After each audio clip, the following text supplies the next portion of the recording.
Hello, everyone. Call to order, Fitchburg Municipal Airport, September 22nd, 2021. Airport Commission meeting is commenced at 6:07. I'd like to recognize commissioners in attendance, Rich Liberatore to my left, David Genesi to my right, and myself, Clayton Raymond. Airport Manager Peter Kettle to my right. Others in attendance, Matt Karen from Gale Associates with Jacqueline Marks, Assistant Manager, Airport Manager Deborah Silva. Others in attendance are Rick Bullock from the airport and Eric Shuffles. Thank you for coming. Okay, let's get started. Previous month's minutes, including special meeting minutes. Did everybody have a chance to review? And do we have a motion to accept? Make a motion to accept if there's no questions to the minutes. And I will second that. Vote? Yes? Yes. Okay.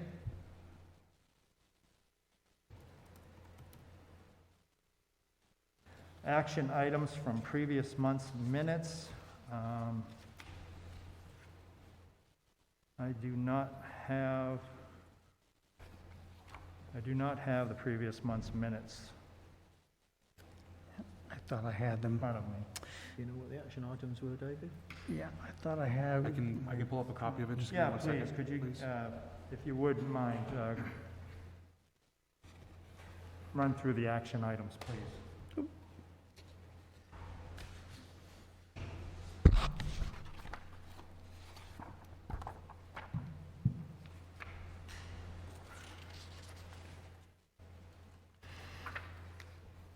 Let's see here.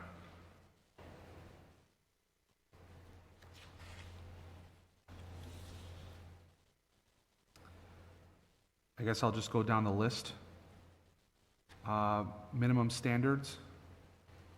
Mr. Kettle? Well, that's, as you know, it's going to be hopefully available by the end of this year.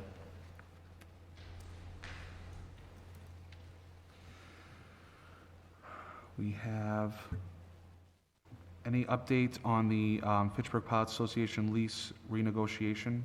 Yes, that was finalized and they agreed to the 2.2% increase in rent. Hangars 2 and 3 roofs, Peter, I know we're set to talk about that later on. We are. I believe. So we'll cover that then. Any update on the accident report? Which accident report? I have that we were awaiting the accident report with the hole in the fence. DPW recommended rubble strips and better signage. Oh, beg your pardon. Yeah, they're still looking at that. They're still investigating. The DPW is. But the intention is to put the rumble strips in first and then maybe the jersey barriers if they don't work, so. I then have crew car. I know that's set, we're going to cover that, I believe. We are. In there, so we can wait for that. Let's see. Self-serve fuel farm, Peter? That's been agreed. Basically, the ladder that was there was too heavy for people to use, and we're waiting for the company to come back to us to tell us whether they're going to replace it and give us a lighter, all aluminum ladder instead of the glass fiber one. Let's see. Hangar 10's new door, I know we're set to cover that That's as well. coming too. And then I have a couple action items from Nick, but I figured we would hold off until we get to Nick. Yeah, that's fine, yeah. So I guess we can proceed, Mr. Chair. Thank you, David, I appreciate that.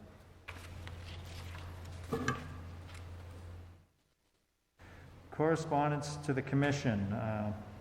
Yes, we have correspondence from the commission. It's the RFP for the land lease and RFPs to seal the, to replace hangar doors. And we'll be going over both those items Yes, we later do. on. Yes, we are. Item 4 would be Gale review of ongoing work. I don't know who's going to start, but Nick, you're up. Okay, sounds good. Good to be here.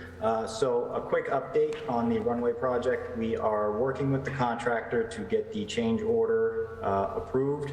I believe, Mr. Chairman, you should have received a DocuSign request from Gale. Yes. And once that is signed, it'll automatically be sent back to me. We will get that over to Mass DOT and FAA. They cannot use DocuSign, so they'll be signing it physically and then scanning copies around to all recipients. Once we receive that approved change order, we can schedule DW White and Kobo to get out there and do the actual work. That is the last thing that remains before the project is closed out. So shortly following the completion of that work, we'll be looking to issue a final invoice, file for the final reimbursement, and get the project closed out. Any questions on the runway project? Just quickly, so I received the Mass DOT through DocuSign, and you're saying it's going to go regular mail to DH White? No, it should have already been signed by both DW White and Gale. I believe, Peter, you've signed it, and I think, Rich, you're the last person. Okay. So once you sign it, it'll send a PDF to me that I can then, it sounds, what I'm about to say sounds tongue-in-cheek, but they can't use DocuSign to digitally sign PDFs. I have to send them a PDF so that they can digitally sign it themselves. Yeah, I don't know. Yeah, But okay. that's how we're proceeding. All right. Thank you. I don't have any anybody have any questions? No. All set. Hand it over to Jackie then. Great, thank you so much. Can everyone hear me okay? Yes. Perfect. Nick, can you hear me okay? Okay. So updating on the master plan project. So Peter was kind enough to take me around the airfield on the 25th of August and take an inventory of all of the existing facilities. I'll go into that a little bit more when I get into the presentation of the first 3 master plan chapters. But we went around the airfield, we took photographs for the master plan, documented facility conditions, and that's going to be a big part of the presentation that I'll be giving this evening. So we had, as you know from last meeting, the aerial survey was conducted back in July. We're expecting most deliverables by the end of this month. We'll get the final heighting, so the heights of obstructions, in October at some point. Draft chapters 1 through 3 of the master plan were provided to the airport for internal review on the 15th. And requesting that the commission take a look at those draft chapters, reach out to me with any questions, comments, concerns. I'm available by phone, by email, at any point, or feel free to ask your questions this evening. Once those chapters have been given the commission's stamp of approval, those will then, remaining in draft format, be provided to upload onto the city's website, so then the public can take a look at those chapters and review them and make comment, because of course we're encouraging the public to participate in this process. So this evening we'll be giving a brief presentation on chapters 1 through 3 of the master plan to date, and then I'm not sure at what point, if you'd like me to finish our update and then go into the presentation of the master plan, or if you would prefer to just go into it now. No, I'd like to hear it now. Okay. Yes. Okay, perfect. So I think Nick is going to share his screen and bring up the presentation. Thank you so much. So for those who may not have met me before, my name is Jacqueline Marks. I'm an airport planner with Gale Associates. Here to my right is Matthew Caron, the Director of Aviation Engineering at Gale, and we're going to be going through a very brief overview of the first 3 chapters. Nick, next slide, please. Thank you. So just an overview of what we'll be reviewing this evening. We're going to review the purpose and objectives of the master plan. We're going to review the process of the master plan, go over the project team, so the key players that will be contributing to the master plan. Then we're going to get into the chapters. Chapter 1 is an introduction of the airport. Chapter 2, the inventory of facilities that I mentioned earlier. And then I'm going to hand it over to Matt, and he's going to review your existing environmental conditions on the airfield, and then go into the next steps, and then let the public know where the chapters will be made available online. Next slide. So purpose and objectives of the master plan. As everyone probably knows, the last master plan update was completed in 2008.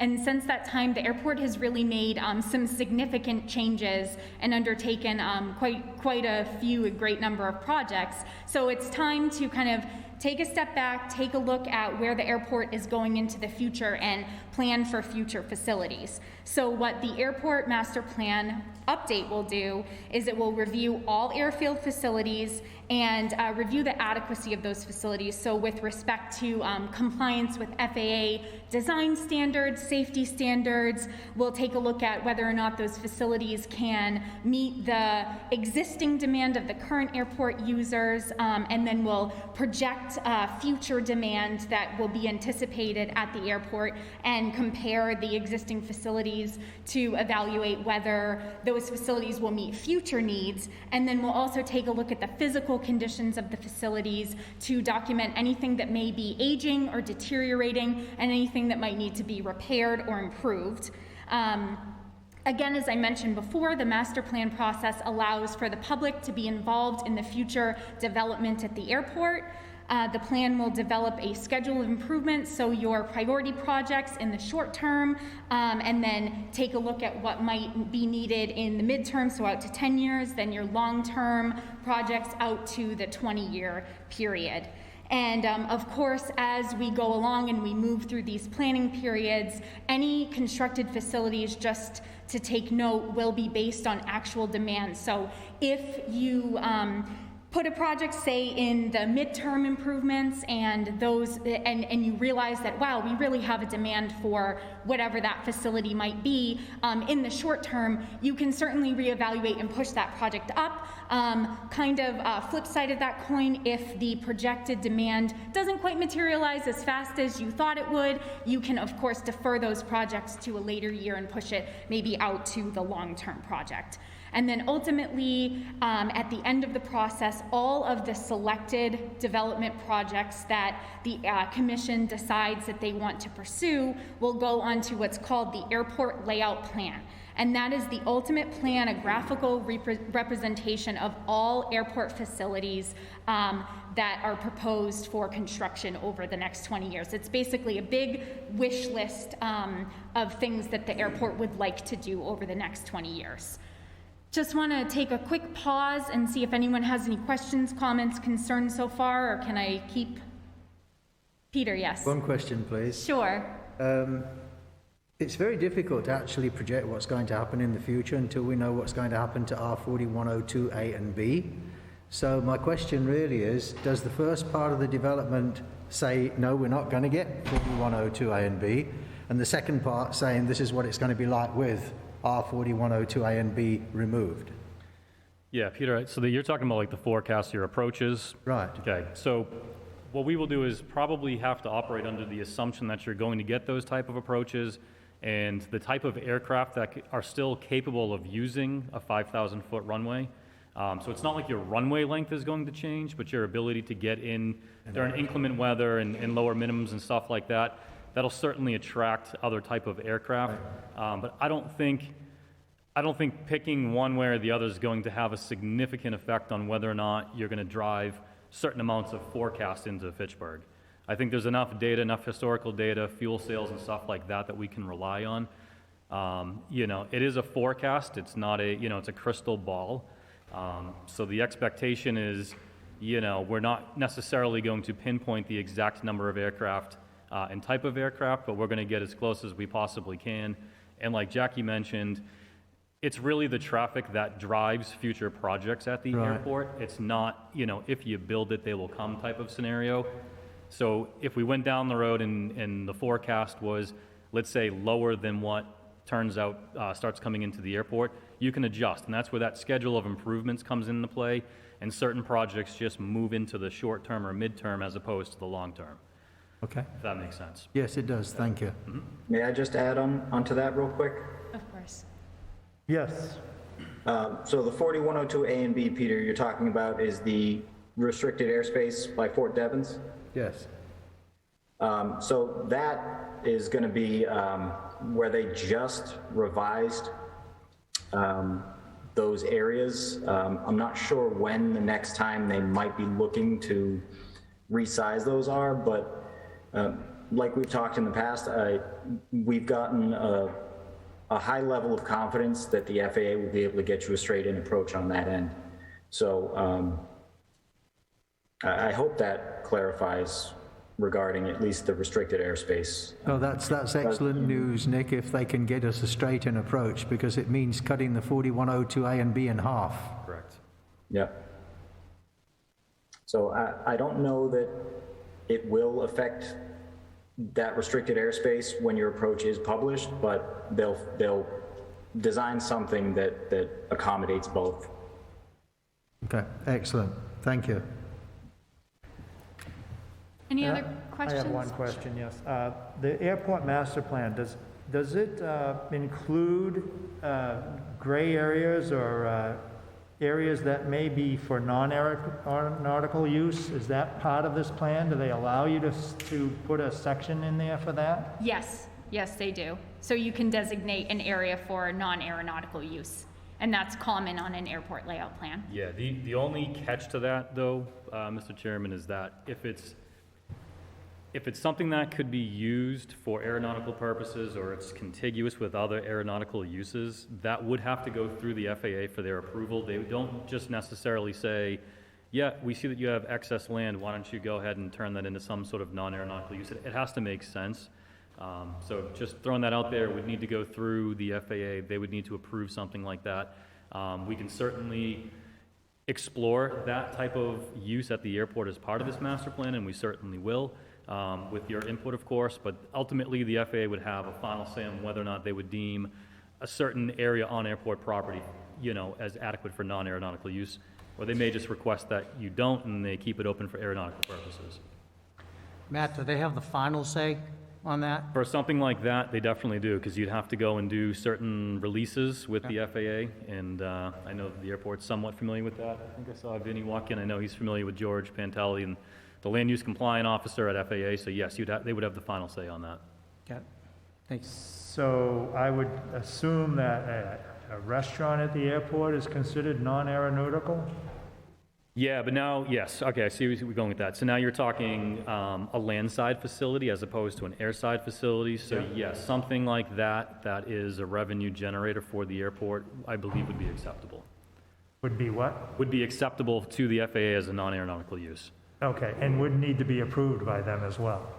You'd probably still need to run through them for checks and balances to make sure, but I mean, you've had a restaurant in the past. There's several airports in the Commonwealth, as I'm sure you're aware of, that have restaurants. Yeah. So that'd be, I think, a compatible use with airport facilities. Okay. Thank you. Yep. Any other questions? Okay, so we'll move on. Next slide, please, Nick.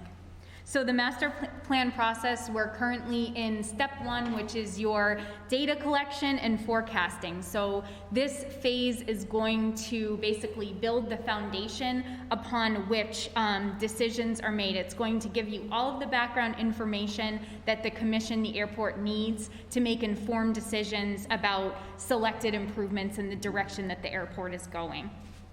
Step 2, facility needs analysis and alternatives development. So again, we're going to take a look at the existing facilities and we're going to compare them, as I said before, to design criteria, whether or not they are meeting user needs, whether they're facilities that are deteriorating, et cetera, and make recommendations for ways that those things can be improved.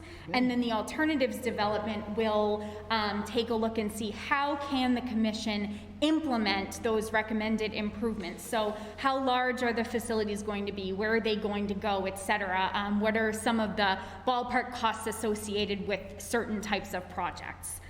Step 3 is developing the graphics that go along with the recommended development. So that's that airport layout plan that I mentioned previously.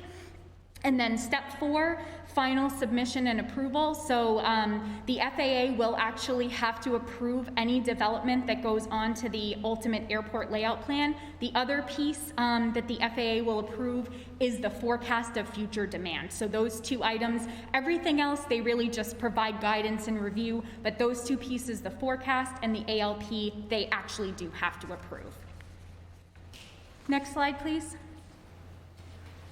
So getting into the project team, so you have the Fitchburg Airport Commission responsible for making final decisions and approvals, voting on alternatives, all those things, driving the direction that the airport is going, and any sort of growth or developments that are happening. The FAA is the funding agency. They also, as I mentioned before, are going to provide guidance and review and those approvals. MassDOT will be involved in the process, very important player for providing guidance and review of documentation. And then, of course, you have Gale, your consultants. We are going to be responsible for developing the master plan chapters, developing the airport layout plan, generally facilitating the project and making recommendations to the commission. Any questions so far? Okay, we'll keep Kathleen. moving. Sure. Mass DOT, that's just the state level overseeing everything we're doing, but they can't trump the FAA. So. FAA makes final decisions. If there's something that the DOT doesn't like, they really don't have that much power, right? Can I take it? Yeah, please. I see as, we're all working partners here, Yes. but then I see, and correct me if I'm wrong, a state entity? It's like they have their hands in everything? But MassDOT Aeronautics adopts most, if not all of, like FAA's advisory circulars and orders and stuff like that. So when you're complying with one, generally speaking, you're complying with the other. So they have a working partnership with the FAA? Well, they certainly do, and they contribute 5% of funds, although this one, I believe, may be funded at 100% by the FAA, but under other normal years, if you will, MassDOT contributes 5% of the cost for these AIP projects. Okay, so there's working policies and... Correct. All right, Yep. Any other questions? thank you. All right, so next slide, please. We're going to start getting into just a brief overview of the master plan chapters. So chapter 1 is your introductory chapter, which is presenting all of the background information on the airport. So the size, the location, the regional setting, things like that. It also identifies the airport's role in what's called the National Plan of Integrated Airport Systems. Acronym is NIPIAS. And the reason that designation is important is that is by receiving that designation, the airport actually becomes eligible for grant funding under the federal government. So under the NIPIAS program, the Fitchburg Airport is categorized as a public use airport, a general aviation airport, and a regional facility, and again, making them eligible to receive that grant funding. Chapter 1 also documents the master planning history at the airport, goes over some of the different projects that ultimately resulted from that master plan effort. It reviews the master plan process as defined in the FAA's advisory circular for airport master plans. So an advisory circular is a piece of guidance documentation that the FAA uses to define different processes, guidelines for a whole host of things. And you'll see advisory circular used throughout many of these presentations and also throughout the master plan. And then the last piece of the introduction chapter is a history of AIP funded projects at the airport. So it goes back way back in time and provides a listing of every AIP project that FAA had on file for the airport. So again, just forming that foundation that the airport needs to move forward and make decisions. Next slide, please. Getting into the inventory of existing facilities. Thank you again, Peter, so much for your assistance in going through everything and taking me around the airfield. That was wonderful. I'll try to keep it very, very brief here and just give a broad overview, but if you read through the chapter, and actually the very end of chapter 2, you'll see a table that outlines, it's just a very quick summary of every facility and the condition and age of those facilities. So we've identified all of the airfield pavements, the size, the condition, the age, the capacity of things like your apron, and that is all included in the plan. Yes? No, no. Okay, and then next slide, please. So we've also identified all of the safety areas, the dimensions of those areas. So these are things like your runway protection zone, your runway safety area, obstacle-free areas. All those areas are defined within the Chapter 2 inventory. Next slide, please. We've also provided an inventory of all buildings on the airfields. We've documented the different airfield businesses that are utilizing those buildings, the capacity, the condition, to what extent the information was available, and that is all also contained within the plan. Next slide. Then we have your navigational and approach aids. So you'll see, actually those dots are really, really faint, but you can see we've identified runway lights, taxiway lights, reels, PAPIs, your ASOS, your wind cone, segmented circle, your rotating beacon. All of those items have been defined as to their location, their condition, et cetera, so that when we move into facility requirements, you know, if things need to be improved or repaired, you will know and you'll be able to complete that. So then next slide. So other facilities and equipment, this is kind of a catch-all category, but we've documented all of your different snow removal equipment, all of the vehicles, the fencing, the parking lot, the administration building, your fuel facility. Again, everything is defined as to size, location, age, condition, et cetera, within that plan.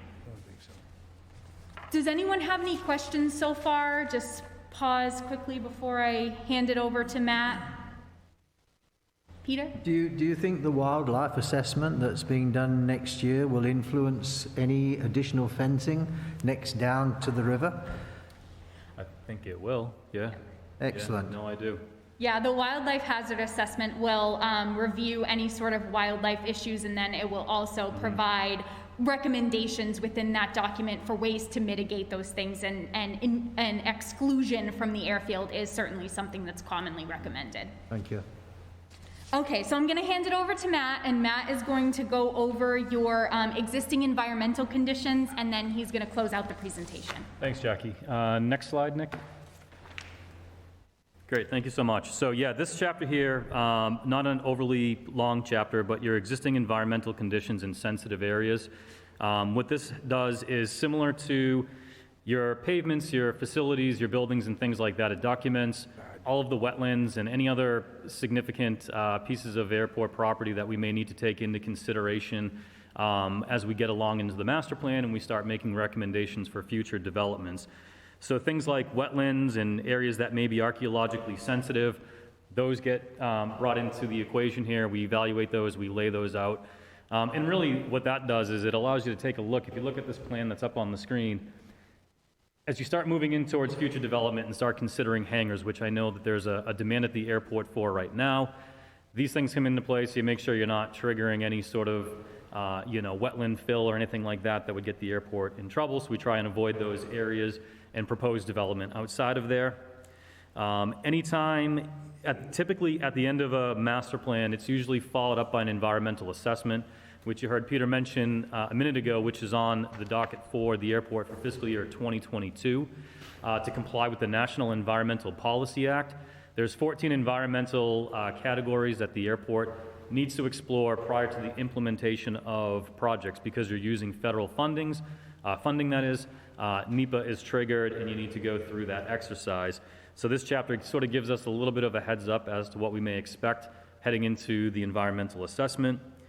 The last time an environmental assessment was completed at the airport was back in 2014, and really that was the impetus for getting a lot of the development that has taken place in recent years off the ground. So things like the easement acquisition, tree clearing, runway and taxiway reconstruction, the old terminal building demolition. Peter, I know you've been on the commission long enough and at the airport long enough to know that when we went through the process of exploring the idea of removing the old existing terminal facility and constructing the new one, we had to go through an archaeological, I guess it was an evaluation, and that building plus the two oldest hangars, hangars 1 and number 2 on the airport, 2 and 3. 2 and 3, sorry, they were raised on, I don't know if it was on the National Register of Historic Places. It hit one of the criteria. And really what needed to happen was we needed that photo documentation that you see in the beautiful terminal building when you walk in there now and you walk down the hallway. So all of that stuff's been documented, photo documented. That was a requirement, that was a prerequisite to tearing down the terminal building. So things like that will get evaluated before future development at the airport. I've mentioned the wetlands. You can see that they're up on that plan. There's a more legible figure in the actual document when you're reading it. The only thing I will say is Complex A, a portion of that, 700 square feet, was filled as part of the runway reconstruction project. However, as part of the permit conditions for the runway reconstruction project, 8,300 square feet was replicated to the east of the newly constructed taxiway D, and it makes up that elongated piece that is known as Complex B. Just a couple other quick points that I'll touch upon. I've already mentioned the archaeological and historical stuff. Some of the other things that we've had to do in the past is archaeological reconnaissance survey. So in the case of tree clearing off airport property, we had to go out and do an archaeological reconnaissance survey to make sure that we weren't going to be impacting any artifacts or any archaeological historical significant items. Commissioner Matt, Genesi? I just wanted to, which one is B? It's, Complex B? yeah, thank you. It's that elongated one up off of Crawford Street. Top right. Top right. Thank you. Oh, that big one. Have glasses, but doesn't make a lick of difference. Say that again? I said I have glasses, but it doesn't make a lick of difference. No, it's okay. So in a nutshell, that's chapter 3, your existing environmental conditions. I don't know if you have any questions on that, or 1 and 2. You said, Matt, you made a comment that you moved some of the wetlands from the end of 3.2 over into the Complex B? Yeah, we ended up, So is it like a give and take? it's not necessarily a give and take, because we ended up taking 700 square feet, and it ended up being like 2,800 that needed to be replicated in Complex B, and that was something, that was a permit condition with the Fitchburg Conservation Commission. Okay, the reason I asked the question is because Complex A, both Complex A's there, Yep. as you know, is where we plan to put the solar farm. So if we can move some of those wetlands away from there into another area, we can get more power and more revenue coming into the airport if we build a bigger solar farm. If you have the availability to, replicate wetlands on airport property, then that might be a possibility. That's something that would need to be worked out with the Conservation Commission and any state permits that might be required. But certainly something that we can guide the Airport Commission through as solar comes online for you. Thank you. Next slide, please, if there's no other questions. So where we go from here, Jackie mentioned that chapters 1 through 3, we're looking for commission input by October 1st. Yes. Once we get through chapters 1, 2, and 3, we move into chapter 4, which is the forecast chapter. That takes a look at what Peter was alluding to earlier, the number of operations at the airport, the type of aircraft that are utilizing the airport. We will come up with a forecast for the 20-year planning horizon on what the airport may expect in the short term, 5-year, 10-year, and the 20-year, like I say, planning horizon. We get into chapter 5, which is an evaluation of the facility requirements. So on the heels of chapter 4, which is the forecast, what we want to know is, does the airport have adequate facilities to address what their projected forecast is telling us? If not, what does the airport need in order to meet that demand? Again, the FAA won't build something on an if you build it, they will come. The demand needs to be there. But that's what we do in Chapter 5. We take a look and make sure all your facilities are adequate. Or if you need something else, like I mentioned, we start planning location of hangars and other taxiways and fuel facilities and stuff like that. Then you get into Chapter 6, which is the development and evaluation of alternatives. So once we realize what our facility requirements are, we'll put together a suite of alternatives for the Airport Commission to consider. Things like the location of hangars, where those taxi lanes are going to go, where you may want a restaurant, where you may need, a corporate hangar complex versus a general aviation type facility. We'll plan all that stuff out. We'll provide the Airport Commission with some options, and then from there, we'll make selections based on those options. Next slide, please. And just to reiterate, we do want to solicit input from the public.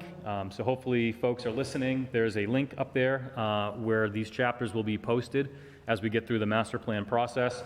Questions, are they being provided to us or to the Airport Commission? To the airport, yes. So I guess questions are going to be sent to you, Peter, it seems like, or yourself and Deb. And if you get those questions, if you can pass them along to us so that we can help address them and answer those questions, that'd be perfect. Next slide. And that's it for 1 through 3, and we appreciate your patience in letting us get through that. I don't know if you have any other questions. We'd be happy to answer them, though. Any questions? No. No. Not at this Thank you, Jackie. Thank you, Matt. Appreciate it. Of Good course. job. You guys. Thank you. Just to go over the last couple of items that were on Gail's agenda for this evening. So as many of you know, the CIP meeting was held on August 19th with members from the airport and Gail Associates, Mass DOT and FAA. The projected projects for the next couple of years, you have an environmental assessment and wildlife hazard assessment for fiscal year 2022, then permitting for your master plan improvements, 2023, and then at that point, when we go into the CIP meeting next year, we'll kind of take a look at what the results of the master plan were and redevelop that CIP based on those priorities at the time. So Gail's working internally to provide FAA and Mass DOT with some ballpark costs for the 22 and 23 projects coming up, and once those costs are added to that CIP, we'll certainly distribute that to the Airport Commission.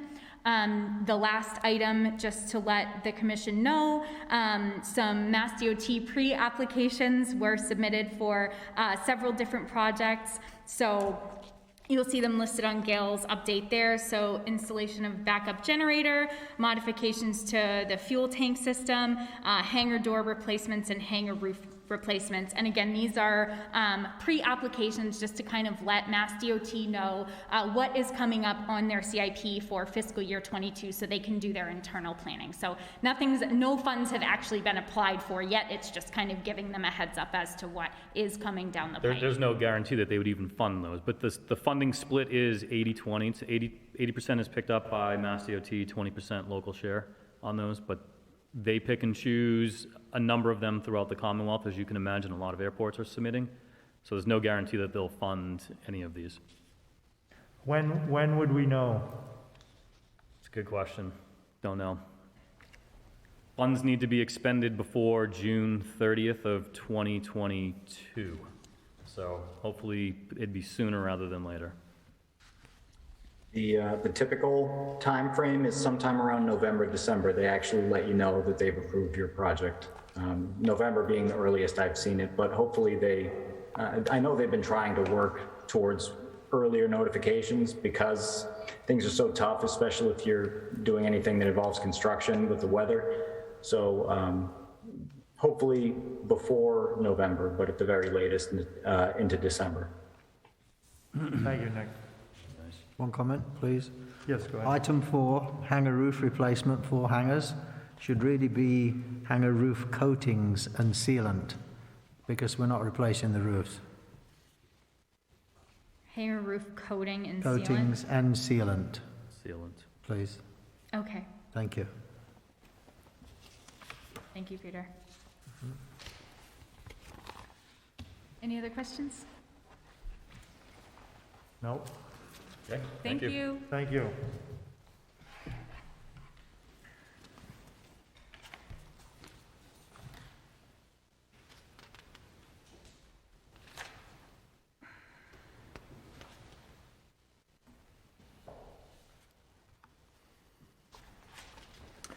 All right, item 5, Fitchburg Pilots Association. Do we have a representative here, or have you heard anything? We from them? don't, but I did contact them.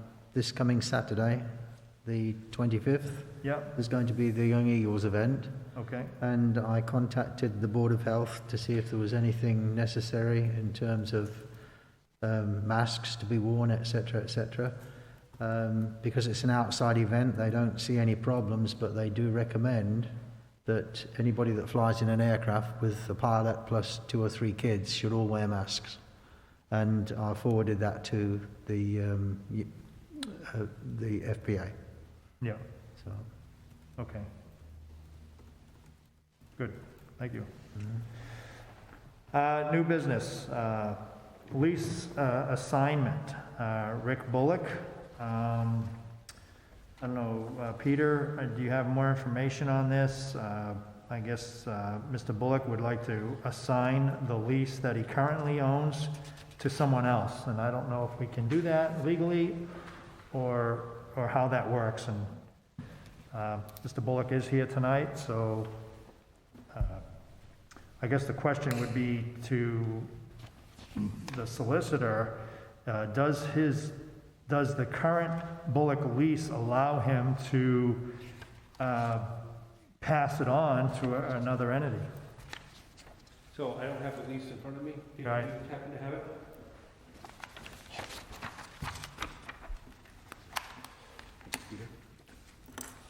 just to show you. You got it. Okay, sir. I'll get it.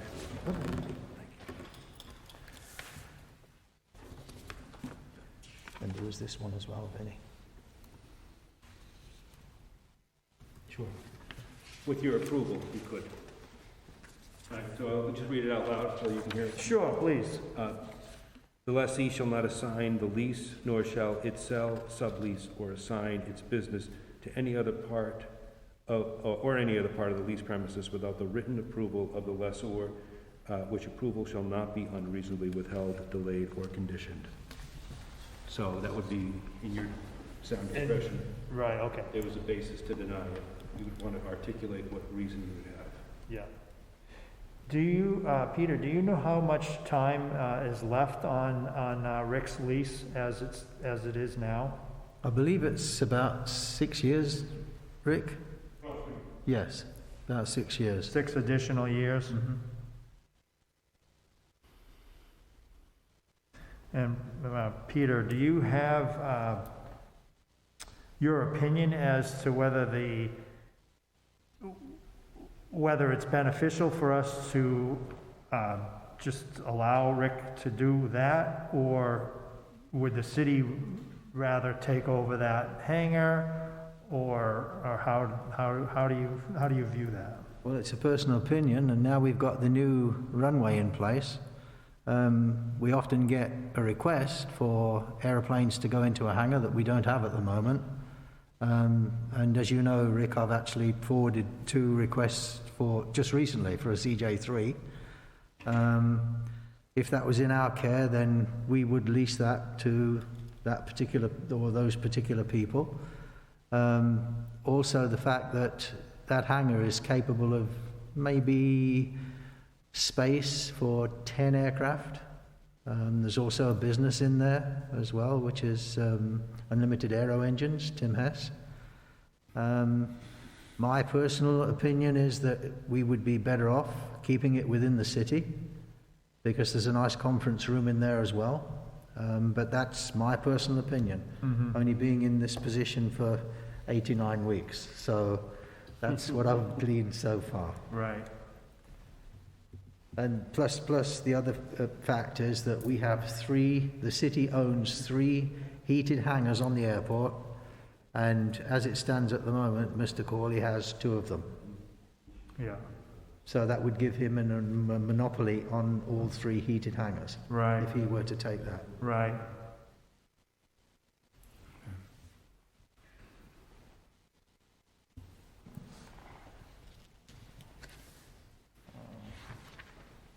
Chair, Mr. Bullock? I was going to ask if we could just hear what the plan was. I haven't ever heard, I'm not up to speed. Yeah, just looking up. Mr. Bullock, would you like to speak? Yes, I think we selected Rich Corley and Skyline because of their track record, and I think they would serve the airport well by taking this building over. I wish I had the energy and resources to continue, but I don't. And I think in the time that we managed the hangar, we brought a lot of business traffic to the airport, and I think Skyline is poised to do that. They are looking at bringing the jet as a base customer. They're looking at other turbine airplanes, and jet fuel sales are critical to the bottom line for the airport. I think that hangar at the moment is key to that. And I think under the terms of the lease, it's our choice what we want to do. That we could turn it over to the city if the city wanted, but I think I would hand it off to Skyline. Thank you. Rick, could you let us know what your intentions are with that hangar for the next, for the foreseeable future? Well, Skyline Flight would like to continue or expand its operations at Fitchburg. We currently have a Phenom 100 that we manage, which is currently sitting over at Bedford. I'd like to move it to Fitchburg. The two problems I've had to date is hangar space. No hangar really put in, and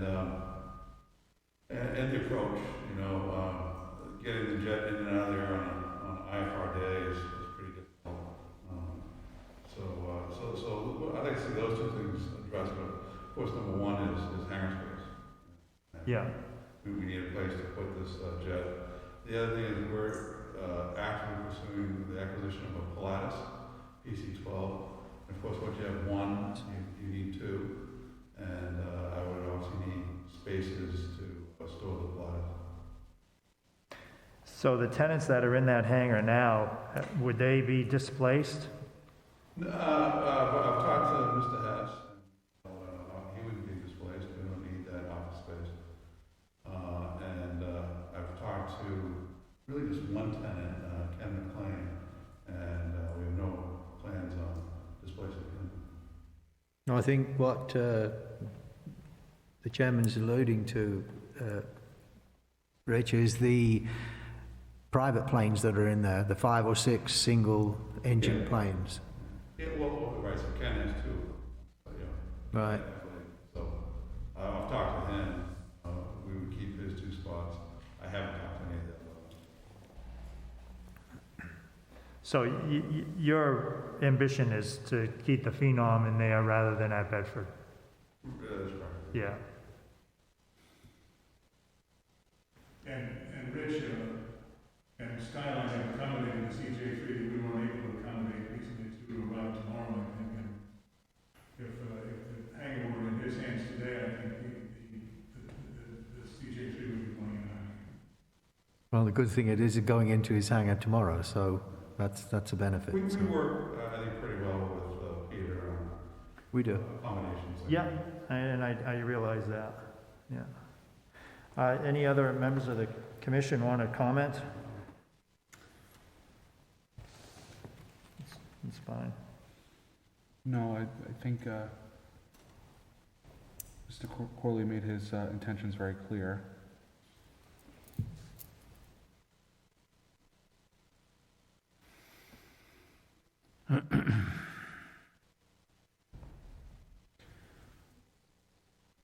Peter, if I might put you on the spot, as far as gaining money or losing money if it's city under city ownership, how would that work? Would it be about the same, or would it be just $300-400 difference? I believe it would be about the same. Yeah. My only concern was the monopoly. Yeah.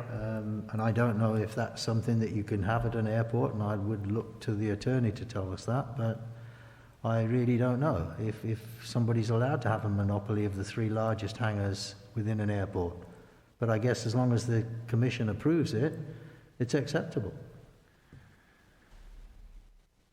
To answer that question, I would just fall back on my conversations that we've had with George, and Most of them relate to the fact that we want to make sure that we keep competition open and fair.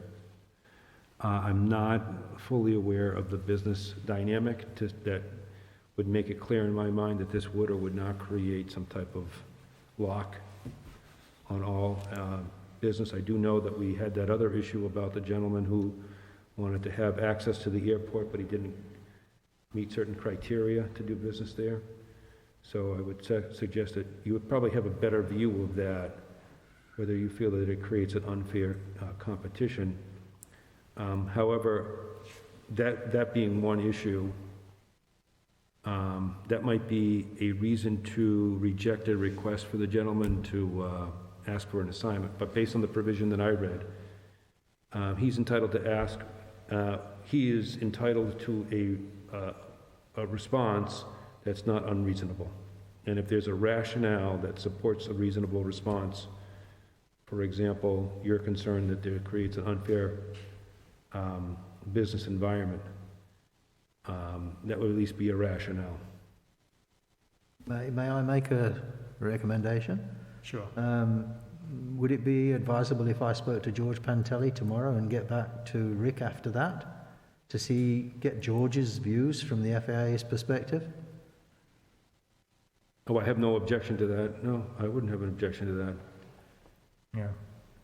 And then once we know that, Yeah, I mean, we can pull another meeting together and maybe have an executive session and decide what's going to happen. yes, because I think that the only hiccup we have right now is whether it's a monopoly issue. Right. We have no problem with Rich's track record or Rick's Absolutely track not. record. I mean, the thing's been pretty successful for all these years.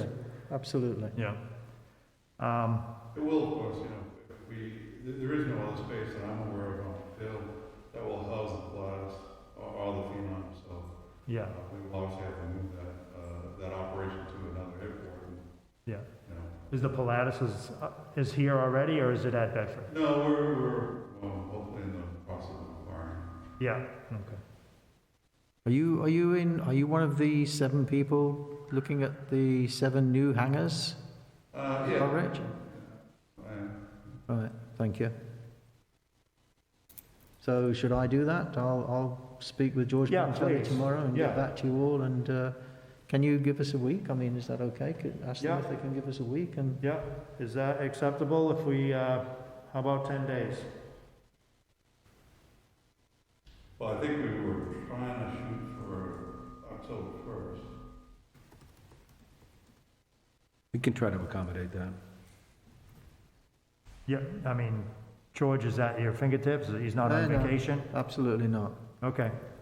Can we get back to them by Friday? Yes, we can. Yeah, Assuming George is around I and he's understand. contactable. yeah. We'll That's try to fine. accommodate that. Can I just, one other question I think we want to look at is whether or not is competition or allowing fair competition one of our grant assurances, and I tend to think it is, and I haven't looked at the grant agreements in a long time, so that is an issue I think we just have to do a little due diligence on. Well, to err on the side of caution, we definitely have to speak to Mr. Pandelli. Okay. Yeah. All right? Thank you. Thank you.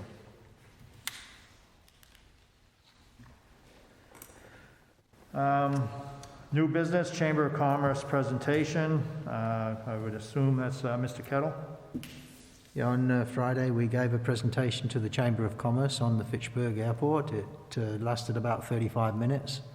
The Mayor was in attendance, so was Commissioner Genesi.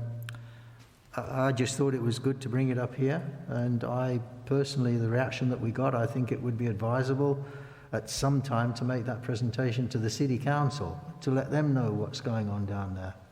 So I don't know if there was any comments from the Mayor or Thank you. Yeah, I would like to comment. That was,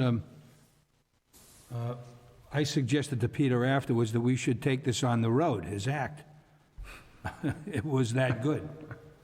And not just the city council. I think some of the schools, Monty Tech, St. Bernard's, Fitchburg High School, if nothing else, to inform them of what's going on at the airport and possibly grow interest with some of these young folks and to let them know what's going on in their city. And there really are truly exciting things going on at the airport. And it's all through your efforts, Peter, and certainly the Airport Commission as well. We thank them for their efforts in moving the airport in the direction that it should have been going on for a number of years. So, And Gail, and Gail, thank you, Gail Associates, yes, thank Absolutely. you. Yeah. tremendous effort. So it was a great presentation. You know, it was to the credit of, was it Kat that suggested the airport come before? Yeah, it would be Cat Deal and Roy Nascimento. Right. Great effort on her part. Thank you. So I will just echo Mr. Mayor's comments, but I'll take it a step further, and I had told you this off before the start of the meeting, I mean, a lot of what you talked about, I already knew, Mr. Mayor already knew, but a lot of people didn't know that. And when I say it was eye-opening, in the literal sense, a lot of people just blown away by the economic impact that the airport has. I'm all for Mr. Mayor's suggestion of taking it on the road, giving it the presentation to whomever could benefit from that or be inspired by that. I think it was fantastic, so hats off to you. You know, folks, what makes him so effective, too, I think is because he's got that marvelous British accent, you know what I mean? And everyone thinks he's so incredibly smart, and he is, but it just adds to it, you know? You could call it marvelous. All right. New business is completed, old business. I gotta see the old business. Item A, drone presentation. Mr. Kettle? Just a quick update. We sent out emails to both Leominster and Lunenburg asking them for an update where the signs that were provided by MassDOT Aeronautics had been installed. Got an answer back from Lunenburg. They've been installed with all the numbers of the signs in particular parks, which will be passed back to MassDOT Aeronautics. And today I got news from Sean at the DPW at Leominster that they are putting them in this week. So it was a good reminder for them, and we're getting action. So that was just an update for the commission. Yeah. Can I just, so that, may I inquire? Go ahead. Peter, I think there's some confusion, because I sent you a couple of things, and one of them was that drone ordinance. Are you going to file that with city council and get that through, or is that? Yeah, I didn't get a drone ordinance from you. Well, we drafted that, yeah. Oh, I do, well, Let's go look for it. I'll look for it. all when I right, leave here. please. I don't recall seeing it, in all honesty. And I've actually got here awaiting Attorney Pusateri, so let's talk tomorrow, shall we? Yeah, All right, thank you. because that, and the next item on the list is Right. done, and that's with, I think it's with you. And then I saw an email from you earlier that just said it's with me still, so I Right. just want to make sure All that right. we touch base. Okay, Yeah. thank you. So I'd just like to report to the commission, I'm happy to report that the drone ordinance is finalized. It just has to get shepherded through the city council process. Excellent. We knew you'd come through, Mr. Solicitor. Yeah, and they're getting, Item B, in old business, land access rental, Leominster DPW. Any update on this? That was. it's with Peter, it's been with Peter now for I don't know how long. I've been waiting for Peter to address this issue. Somehow. But I will say, it's not a rental, it's a sale. We're selling a specific easement to them, and it's going to assist our neighbors, because it's going to give them access to the, Tomorrow it's being presented to the city council. and tomorrow it's being presented to city council. Okay. That's what we were waiting on, correct?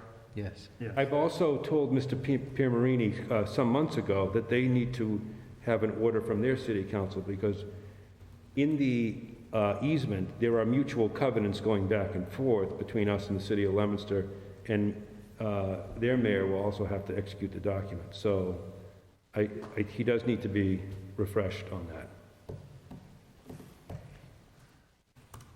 Okay. Item C, tie downs. We had a meeting with the FPA Co-op, and they're asking for more details as to the situation with respect to charging them more than what they're currently paying. They want to know the people that are in hangars at the moment, the size of the hangar, the square foot of the hangar, etc., which is not an unreasonable request, I don't believe, but they are aware that they've got to pay additional in terms of satisfying the FAA requirements as square foot as against a tie-down rate. So we're putting that together. Debbie's getting all the square footage areas for us, and we'll work it out and take it back to them. And one of the suggestions from them was that, well, our hangars will hold 2 planes each, which is 6 planes. 6 times the 89, whatever it is more than what they're paying at the moment. So that would be a benefit straight away. And then we could work that out into the square footage and see what that is per square foot. So we're looking at that as well. I Okay? think there's 2 guiding principles: sustainability, that meets our grant assurances, and that also satisfies the concern for city council, and fairness, just an even hand. Yes, so the rent doesn't necessarily have to increase as much as it has to be based on square footage and not hangar tie-down fee, correct? Correct. I would say yes. But it will increase. Yeah, I get that, yeah. All right, item D, RFP, 7 to 9 hangars. The RFP went out. We got only one response from the principal group. Mr. Eric Shuffles is here tonight.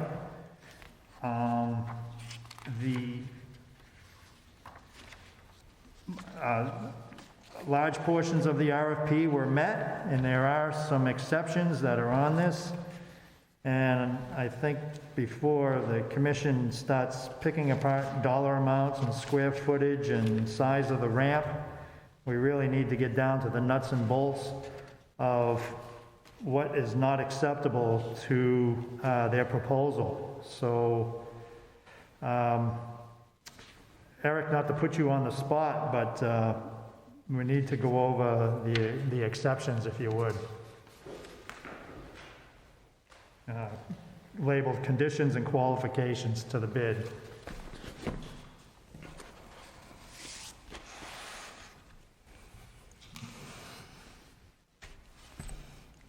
Would you like to hear a little historical context from the standpoint of our principal group to begin? Or would you like to go directly to some of the exceptions we took to the bid? I would, Let's not go where we've been. May I make a suggestion? sure. Let's not talk about where we've been. Let's talk about where we're going. I think it's more historical context in the terms of the aspirations of the bidder group, and frankly, to give kudos to the Airport Commission, and particularly the airport manager, in his initiative to try to solicit growth for the airport. So this began as a conversation with Peter, who said that he'd received kind of unsolicited requests for potential hangars on the airport from a number of people, both on the airport and outside. I mentioned to him that I might be an interested party also. He put me in contact with a number of these other interested individuals at Peter's suggestion, and we began to meet. From that, we hired an engineering firm that produced the plans that we've put forth here, came back to Peter and talked to him about some of the attributes of a deal that would be important to us were we to want to proceed.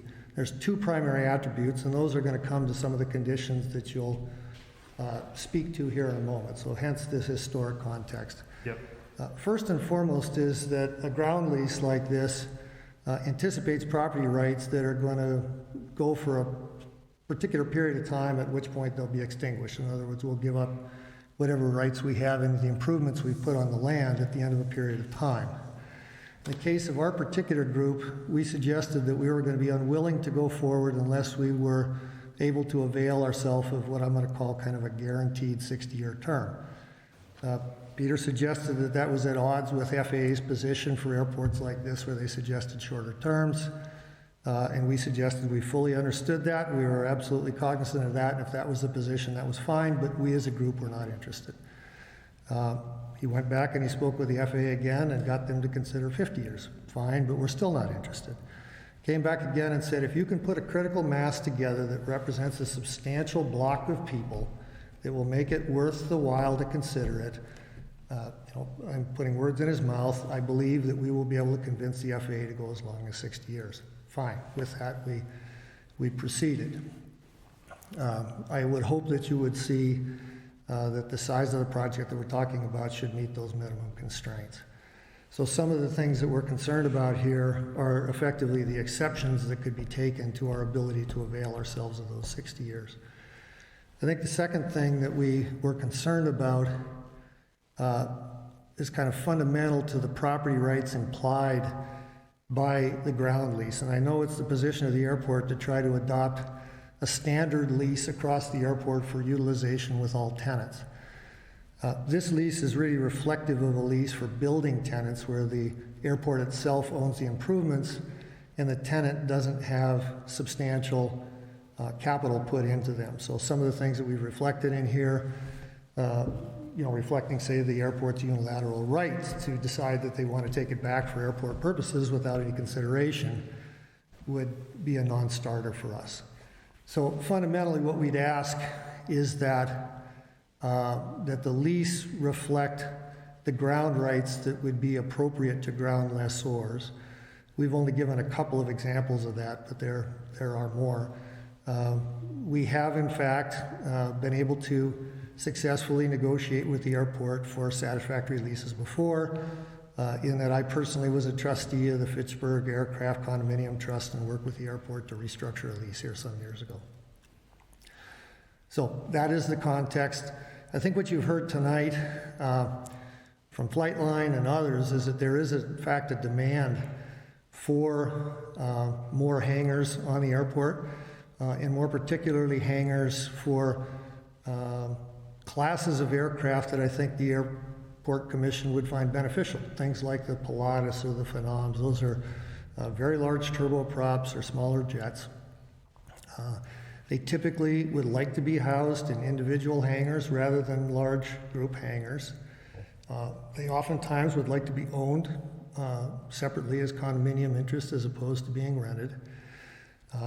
They are very, very cognizant of the deficiencies of the approaches to the airport, and that's one area that I just like to reinforce off to the side here. In the time, I am now an owner of a high-performance aircraft that really needed to have that 5,000-foot runway in order to be based here. 3 times within the past year, I have been unable to land at the airport where I would have been able to land at any other airport within a 50-mile radius, given the weather conditions. It's an extreme disconvenience to not be able to land at the airport, to have to land out, house my plane elsewhere, go pick it up at some point in time in the future and bring it back.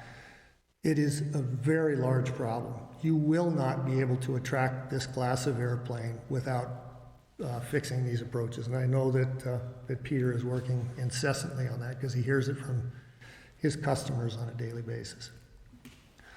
I'll also tell you that I disagree with a little bit if you build it, they will come, because I do believe that there's a chicken and the egg here. There is absolutely demand for hangars, and if they are built, people will come. People will not bring a Pilatus to the airport if there's no place to house it. So, candidly, myself and my particular group of people that are interested in this would be equally happy to rent hangars from the airport, were the airport to build them themselves. And in fact, I would encourage you to do so. I think that you would find that there's much more demand, particularly for more smaller T hangars. But in the absence of a willingness of the airport to do it, we have suggested that a consortium of us would get together and propose to the airport to do it ourselves.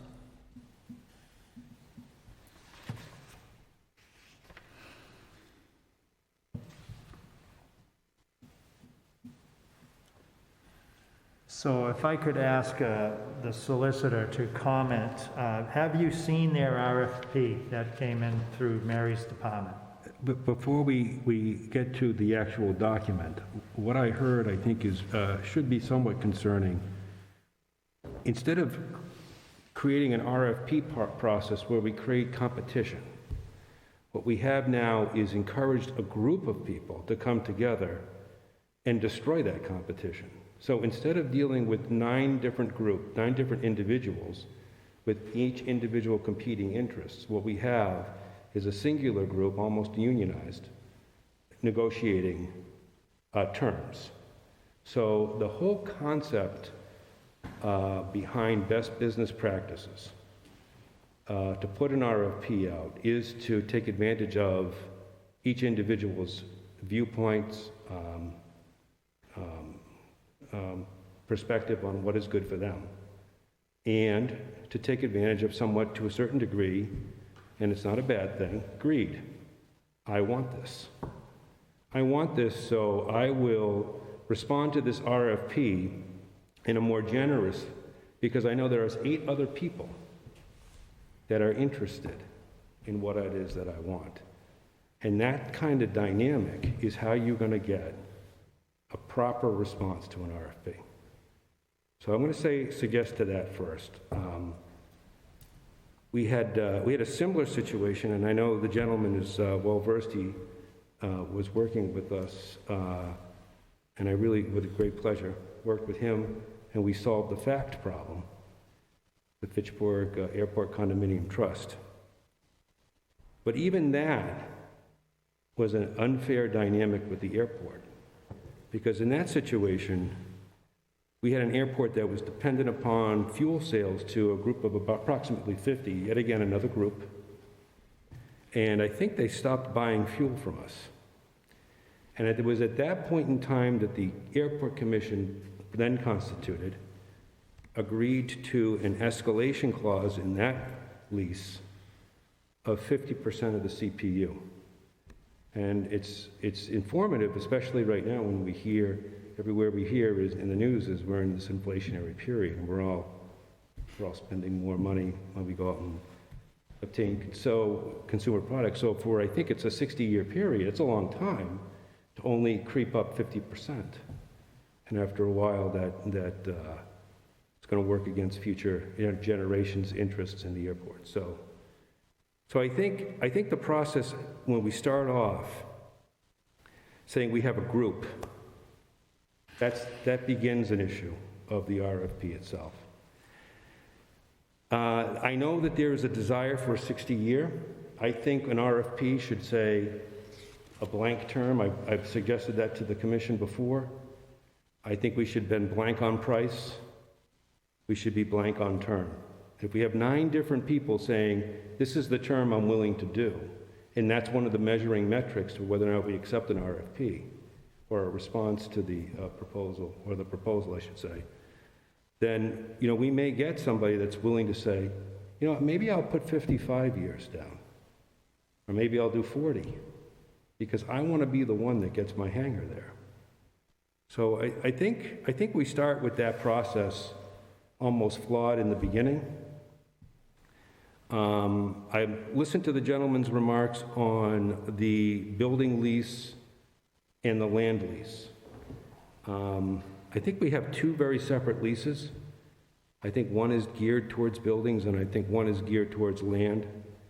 And if there is some carryover or some bleeding through, if you will, I don't think that that's intentional. So as much as I don't want to look at that lease ever again in my entire life, I could take a look at that again. If we want to meet, I'd go through it with the gentleman. But I think those are my preliminary remarks. If we have an offer that's unacceptable, because maybe the process or maybe the offer itself or the proposal, the concept that we've tried to develop for the airport is a rolling RFP process that allows us to put out a new request for proposals. And you may want to do that. I know I'm anxious. I know the mayor's anxious. We want to encourage the investment, and we really greatly appreciate the interest. Might I respond to the comments, because they're well-founded, but let me get to the practical of the issues. I mentioned in the letter here that I actually run a real estate development company. I've been a tenant and/or owner at the airport for 12 years. I've had experience in dealing with the airport commission and ground leases and whatnot. None of the other people that are interested can say that. None of them, not one, would be willing to put forth the effort to put a proposal together to build a single hangar for themselves. You shouldn't be prepared to say, I'm going to entertain 9 different lease proposals on 9 different sets of terms, let 9 different orders of conditions come about with 9 different contractors working simultaneously, trying to figure out how you're going to get utilities brought to the site with all of those disparate interests at hand. The cost-effective and efficient way to do this is to build a singular building with demising walls between it that substantially lowers the cost, that substantially lowers the, I'll call it kind of the general conditions and/or soft costs attendant with this, and decreases the amount of consideration that you as an airport commission would have to negotiate with 9 different individual parties. So fundamentally, the concept that you were going to be able to create, you could easily have created competition between developers such as myself, who might have come up with multiple bids to build different type facilities. That's true. But you didn't, all right? The way that this was crafted, it generated no other interest besides ours, and I think ours is predicated upon the experience that we have in dealing with the commission and the airport, and a hoped-for ability to engage in a negotiation to our mutual benefit. But I think we were very clear coming in as to what our minimum requirements would be. And if it doesn't happen, trust me, it's not a problem. Now I'm going to be back to encouraging you to build it yourselves so that you can see the airport grow and support the kind of demand that's out there. Absent that, you as the airport have to address the legitimate needs of commercial developers who are going to invest a substantial amount of money in this. Thank you, Eric. And I'll just speak lightly. So Vinnie mentioned, Mr. Pusateri mentioned the 9 individual hangars or RFPs. We were kind of backed into a corner on that because, we realized that anyone that's going to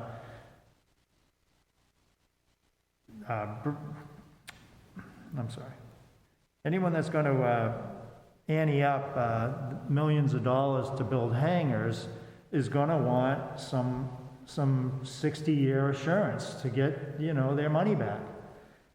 In order for us to assure a 60-year, we had to convince the FAA that we could do it with eight or more interested parties. So it just didn't come out as singular. We didn't do it that way. However, on the RFP, it did entice advantageous with 40 years and advantageous with 50 years and no bites.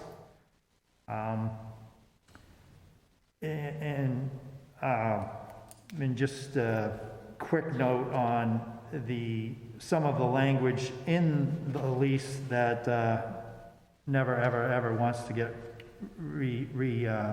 rehashed. There's a sentence in here that says every 10 years based on the appraisal commissioned and paid for by the tenant to establish the current fair market value, we can reset the rent. I mean, that's crazy in my mind. There's just no way you can expect anyone to shell out $500,000, let alone $2.5 million, to find out that, the city council doesn't really like the airport anymore. Let's just back out of this thing, or let's double his rent. That to me is just unacceptable language, and I agree with Eric on that aspect. It is a problem for the airport to move forward without millions of dollars in investment. Now, I would like to go to the city council next week and say, you know, we need $4.5 million to put in 9 hangars. I'm willing to do that, but does the $4.5 million become $8 million by the time they make a decision and by the time we pay prevailing wage and so forth and so on? So, you know, it's a dance. And to me, we have the opportunity where there's not only interested parties, but capable interested parties to do this. And I'm just going to go on the record as to say I'm in favor of their proposal. There are some details that, you know, mention improved site. Now, I don't know if that's going to be $1 million or less or more, and maybe we won't receive any rent for 10 years if we have to pay that back. So these are big items that were brought up in their proposal that they're real. Might I speak to that aspect? No, Because may I, Mr. Chair? Because I'd like to respond to the remark. The phrase that you read was given to us by the FAA. That 10-year review of fair market value was from George. Okay. And so, and that is, my memory, and please forgive me if I'm wrong on this, but my memory is that is one of the main reasons why they've approved that lease. So to strike that, I think I would recommend that maybe we go back and say, hey, we don't want this in these leases. Yeah. And if they say, okay, I mean, my opinion is sustainability is your guiding principle, especially with an aviation use that's being proposed. And currently, we're not sustainable. And I don't foresee sustainability anytime soon. So I don't see for sustainability in the next 10 years. I think the city of Fitchburg continues to support this regional asset. And, you know, and I understand that, but and the other point I'd like to make just about that is I certainly don't understand that to say, well, we don't like you anymore, so 10 years you're gone. I understand that to say we're going to reevaluate the fair market value of the property. And then I do agree with Mr. Pusteri on that it would be subject to an appraisal process, so I don't think you could capriciously and arbitrarily double the rent. I will, however, note that the RFP itself said no matter what term you propose, after 20 years, it's subject to the unilateral approval of the Airport Commission and the City Commission to extend it. Yeah. Well, that's I think not we struck 60 that, Peter, years. didn't we? No, we didn't, it was still up. That was the one we did strike. No, it wasn't. No, Not, the one that said after 20 years, there's no guarantees? that's still in the lease. Okay, that. Well, it's in the RFP, to be fair. In the RFP, I beg your pardon. The lease itself has a provision that, partly what I didn't want to do is get into kind of here are all the things that are the matter with the lease, because when I start down that path, it implies that represents the universe.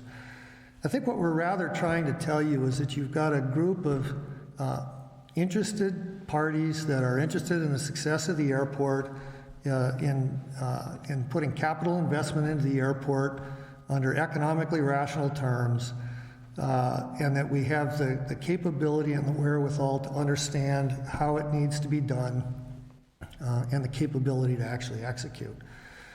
You know, we did go into some things that weren't addressed in the RFP, as if, for instance, you mentioned the improved site. The RFP suggested that the land will be delivered kind of as is, where is. I get it, and that's, you know, how an RFP comes out. A building site that doesn't have any electricity, water, gas, internet, sewer to it, frankly, is worth nothing to us. And if the RFP doesn't suggest how that is going to get to the site, are easements going to be given? Who's going to pay for it? How is it going to be done? And at what capacities? Because, you know, candidly, we represent a small piece of what should be an ultimate airport master plan that anticipates ongoing development sequentially down the line. And in fact, the plans that we developed, again, at our expense, suggested how that might be done in future phases. So our heart's in the right place here in thinking about this. What we're suggesting, you know, you'll see that our rent is nearly 3 times the rent that we currently pay, I pay, as an owner of one of the FACT condos. That partly the consideration for that is the consideration of it being, quote, an improved site. That, in other words, there has been expenditures made by the city in conjunction with us to improve not only the ability for us to build our condos, but yours also, so that you bring enough water, sewer, gas capacity down to that area that it's going to enable easily the future development of subsequent phases. Now, that's smart planning. That's what Gail would tell you to do if it were to be brought over. But that's not a decision that should be unilaterally made by us. It should be something that is done in conjunction with and in participation with the Airport Commission. So our suggestion there is that we do that jointly. We figure out what the capacity should be, how it's brought to the site. We figure out what it's going to cost. We can happily undertake some or all of that work in getting it done. We'll put a circle around what aspects of that budget are related to that. We'll pay for our proportionate share and expect that the airport would pay for its share, either through grant monies or offsets of future rent or that kind of thing. We're not suggesting that we have all of the answers to all of the questions. We're not even beginning to suggest that. What we're beginning to suggest here is that, as you mentioned, there are certain threshold issues that have to be generated candidly in order to induce us to spend any more time at all. All right? If we don't get past some of the threshold issues, then there's no point in getting to the secondary issues. Yeah, so we're placed in a position where we have to tell our procurement officer we're moving forward or not. And we're not even close to saying that at this point. Go ahead, Ben. If it is a real concern that the utilities be brought to the site, I don't think there's money to appropriate for that. I mean, certainly that would be something that the mayor and the auditor would have to review. And I think in our proposal, we suggested, Mr. Fustari, that we would help get around that, meaning that suggest for whatever it's worth that it's a $300,000 bill to bring the utilities to the site, and that we represent, for talking purposes, a third of that. So there would be $100,000 paid by us and $200,000 paid, quote, paid by the city in some sort of a fashion or a manner in which we would take some portion of the rent on an annual basis and use it to pay off that. Or I have no idea whether Gail can suggest that there would be monies available from the standpoint of economic development to be able to be done. Again, what we're suggesting is you have interested parties, you have qualified development talent, and you have a willingness to engage in a conversation with the city. It isn't perfect because there's only one of us that came back. We were very honest in saying that we violated grossly the provisions in the RFP that said that you're not going to do this, but fundamentally that's how it was set up from the very beginning. None of us would have been interested singularly. It's not worth it. It needs to have a certain critical mass in order to be cost effective for any of us to pursue it. So. You were going to speak, Vinny? Oh, no, Okay. May I say something? Mr. Kettle, you have some comments, I'm sure. I do. I personally believe that what was submitted is fair. I believe it's honourable. And as Eric said, they would be prepared to pay for 1/3 of the utilities to get to the site. Now, that's just one site. Hopefully, the master plan is going to show those hangars in that position, plus another 2 sets behind those. So those other 2 sets themselves are another 2/3, which makes one whole. Yes. So basically, it's all going to be paid for by the development of the people that are going to invest in the airport moving forwards.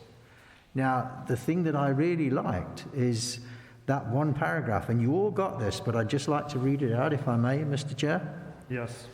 We believe that our proposed development is consistent with the goals of the airport for the following reasons. Our proposed use is consistent with aviation uses. The development will attract high-value turboprop and jet airplanes that will support business on the field and in the city, including fuel sales by the airport. Our estimates of incremental additional fuel sales are in excess of $320,000 a year. That's more than our combined sales of fuel at this point in time, in 1 year, once those hangars get going and we get the business here. The development will provide additional revenues to the airport, including ground lease payments of $38,440 a year, snow plowing and reed removal payments of $6,500 a year, so that's $45,000 a year from those 9 hangars. Payments will also be made to the city of Fitchburg for real estate taxes. So I believe that everything that's there, as Commission Chair Raymond says, is very fair, and Mary's waiting for a response from us. I'm not on the commission, but I would happily move forward with that if we can get whatever's in the agreement agreed to between both parties. So that's where I stand as the airport manager. Sorry, the interim airport manager. Right, thanks, Peter. That was, so let me go to the very important issue that's almost out of our hands. The airport effectively is VFR only at this time, which is not acceptable to pleasure planes, let alone business jets. This could take us 6 to 9 months before we have an answer on this. So how is that going to work with this? Can I just interject there? Sure. Can't think of his name now. But the gentleman at FAA has promised us an answer in January.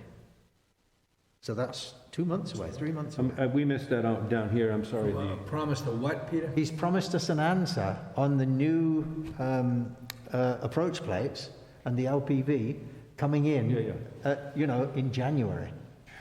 Carl Newton. Sorry, I've got his name. Carl Newton. Location of Devon's interferes with our approach to land. And there's some... Just to be clear as to exactly kind of what the issue is, you've got a magnificent new runway that was extended to 5,000 feet. 5,000 feet is, as Rick Bullock will tell you, is a magic number to enable certain jets to be able to get in and be insurable for that. In conjunction with that, we lost the crossing runway, which had instrument approaches associated with that crossing runway. The remaining 2 instrument approaches coming in through either 3-2 or 1-4 actually became worse than they were before the runway was rebuilt. And the minimum altitudes associated with it are extraordinarily poor for an airport of this quality. And I could put together a spreadsheet that shows you that. But one time I think I looked, and I think Peter and I, you and I spoke, and I think this had the worst instrument approaches of any airport in a 50-mile radius. So you've got a magnificent airport. You are, the closest airport to me personally is Hanscom Bedford. I won't be based there because it's horrible to be at. Worcester is the same because they're owned by Massport. They're just not amenable to people like me. You are supremely well positioned to pick up the kind of business that Rick ran for years, that Rich Corley's running now. But you need a couple of things. You need a good instrument approach and you need a place to house the planes. Mm-hmm. And if you have those, if you build it, they will come. Without either of those 2, they're not coming. So we don't possess an instrument approach? You do, but they're no good. They're no good. You don't, an instrument approach is defined by a couple of different things. How close you can get to the ground without seeing it and having to have to effectively, quote, go around. And what the visibility is that you're required to have at that particular point in time.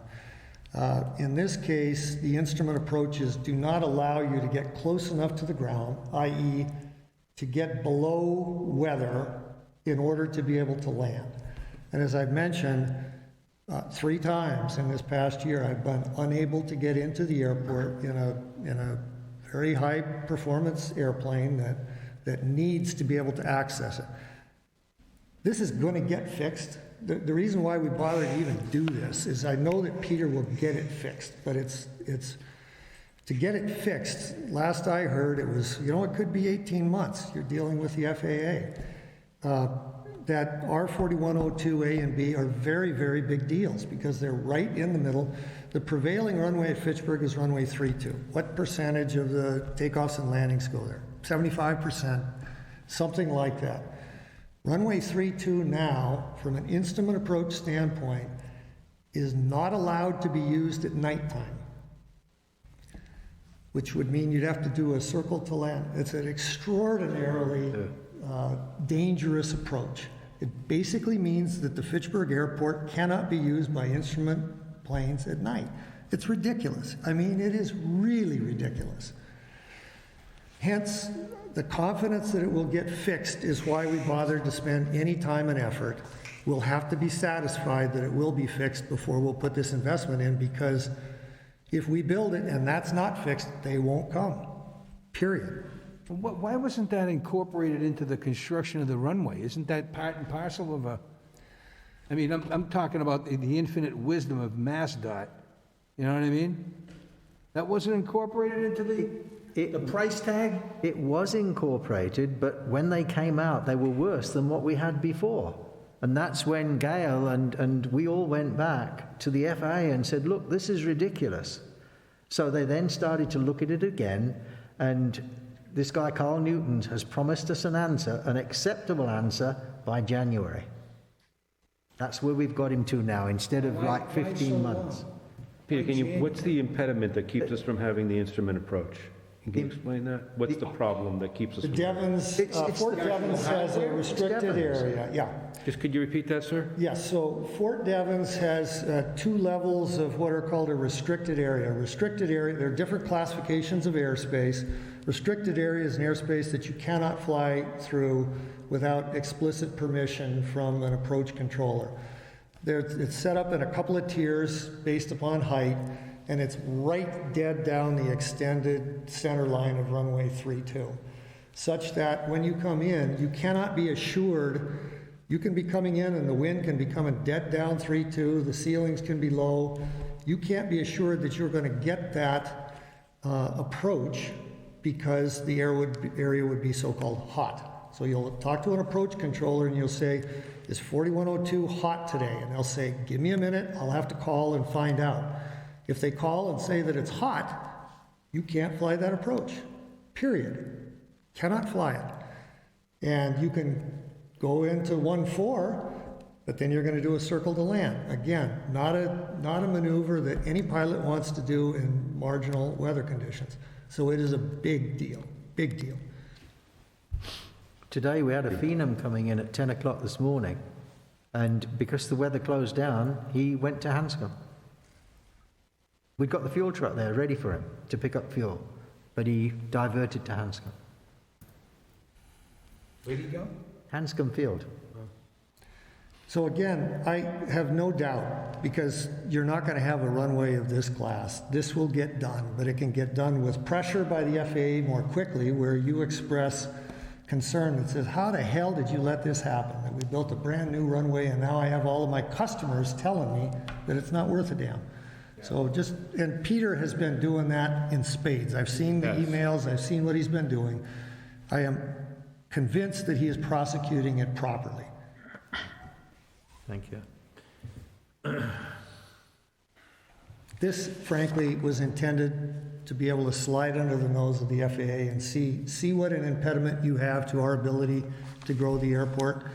We have a $2.5–3 million investor that says that they're not going to proceed unless you do something to fix this. So you should use it in that regard. If I can just add a little bit, everyone, sorry to interrupt, but to my understanding, the FAA is designing approaches that this airport did not have before. So with that being the case, they have maintained the visual and non-precision approaches that they could based on the movement of the runway, which are the substandard approaches, unfortunately. But to design the new LPV that the airport did not have before, you have to get in line and wait until your turn, basically. And that was 6 to 12 months. Okay. Based on the wait times. So what we're hoping is that we can expedite that. But just wanted to add that this was planned for. Unfortunately, the timing of the publishing of those approaches did not coincide with the opening of the runway. And that's just because that's the delay that they're seeing at FAA. But if you recall the last letter that was sent to Carl Newton, Nick, he did come back promising it's in January. And that would be fantastic. Right. My hope is that it certainly does come to fruition, but we'll have to see. So all we would need to know as a group is that an approach is in the works, that it will deliver a minimum altitude under a so-called LPV approach of not less than X, and we can figure out what that X is. We'll be willing to proceed on the good faith that it will, in fact, in due course, be accomplished. So I would be happy to work with you offline, perhaps after this meeting. Just tell me what your minimums need to be, and I can relay that information back to the FAA. great. Frankly, what our minimums need to be, the FAA will be constrained by certain things. They'll make it as low as they can. They'll figure out what that needs to be. We need to figure out whether that's acceptable to us. So it's not going to do any good for us to be capricious and arbitrary and say, if you don't hit this, we're not going to go ahead. More importantly, you can ask them, look, the only thing they need to know is where are you going to end up? Not so much when. We can wait for a while, but we need to know what it's going to be. Nick, who are we dealing with? Is FAA the hurdle? Or is it MassDOT? FAA. FAA. It's the FAA. That's unfortunate. Well, can I just inquire? Yes. I would certain that the Oversight Authority of Fort Devens would have some input as to what is going to be there restricted and what's not there restricted. So I'm sure they have their own issues to in a co-federal administration. That's not military any longer, right? It is. What they're using it for, as I understand, and truthfully, I don't know, Gail will answer it better, is I think they use it for a couple of different things, drone work and mortar work, I believe. Hence, I believe they have two different altitudes, and whether one altitude will, if it's released, will it be high enough to allow a straight-in approach? I don't know. Gail can speak to that. So they do use it. What I refuse to believe is that they're using it 6 or 7 days a week when I'm trying to come in, and they probably don't truly understand the impact that they're having on the Fitchburg Airport, and that when they tie up that airspace, what impact it has. So I can't tell you how to negotiate that. Who's, do we have names, titles? Over in Devens? People? The Devens? Devens That'd be, people, yeah. Who do we talk to? Who do I talk to? Would that be Mass Development? I think it goes bigger than that, to be Okay. honest. I think in all You know, the honesty... first longest journey, right? Okay, so... You have sent emails and letters to the person that really should be involved in this, and this is Jeff DiCarlo. Oh, right, yeah. Been there, done that. I'll reach out to him again. All right. He's the one that made this fantastic presentation today at the caucus. Yeah. And it was all about drones, and the drone, I can't remember the actual title for the drone. I'm looking at Debbie as well to help me, but she was on it as well. But he was very specific that he has joined together with the MOD, Ministry of Defence, at Devons, where they are now doing all their work with the drones. And this is it. He's the one, Mr. DiCarlo. Okay. If I can add just one more bit of information for the people who weren't present or part of the commission when it happened. As we were coming into this runway project, the previous airport manager received a notification from the FAA that there was a proposed change to the 4102 A and B airspace associated with Fort Devens. We met at Fort Devens with the base general, his name was General Slaughter, no joke, and we discussed the change that was taking place. There were two things that were happening. One, they were actually shaving off a little bit of the restricted space that's closest to where the approach would lie, so that helped. What unfortunately didn't help was the restricted airspace went from being active when reported in use to active 24 hours a day, 7 days a week, unless reported not in use. So for that reason, and we contested it, we met with them. Unfortunately, it got pushed through. But from what I understand, they have been good about reporting it when it's not in use. And I'll dispute that. Yeah. I'll dispute that. Meaning just practically real-life experience says that approach controllers will call them up and figure out whether it's in use or not, and oftentimes they'll say, no, yeah, go ahead, shoot the approach. But Paul Hathaway tells me the same thing, and he has the other jet on the airport, the TBM. yeah, well, Rich is going to know far better than I. His people are coming in and out all the time, so. No, I mean, are they done with that? No.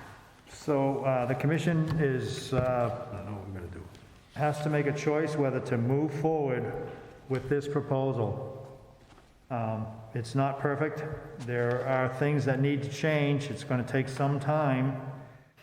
But I have to agree with Peter. In essence, it helps develop that airport, or that space for 9 hangars? Yeah. Yes. 9 hangars, and with people with experience, and they're also willing to fund some of the infrastructure. And I don't see the downside. I guess the only downside could be is if the city was willing to give us $4 million and we could do it ourselves, we could lease those hangars out at whatever, $43,000, $55,000 a month. I don't know what that rate would be, but, but I'm thinking that's not going to happen. But we have not asked them for that appropriation. Candidly, what you might find is that it's easier to get that appropriation for the second and or third row of hangars when it's been established that there's demand there. I own a hangar, in fact, now, as does Peter. There's an unlimited demand for those T hangars today. Peter, I'll bet you get 2 calls a week for people who want those. I don't want to be in the speculative business of developing more T hangars. Yeah, You guys probably should be, yeah, but something has to precipitate it. right. Mr. Chair, Commissioner Walsh is not here this evening. Did you get any feedback from her? I did not, Okay. yeah.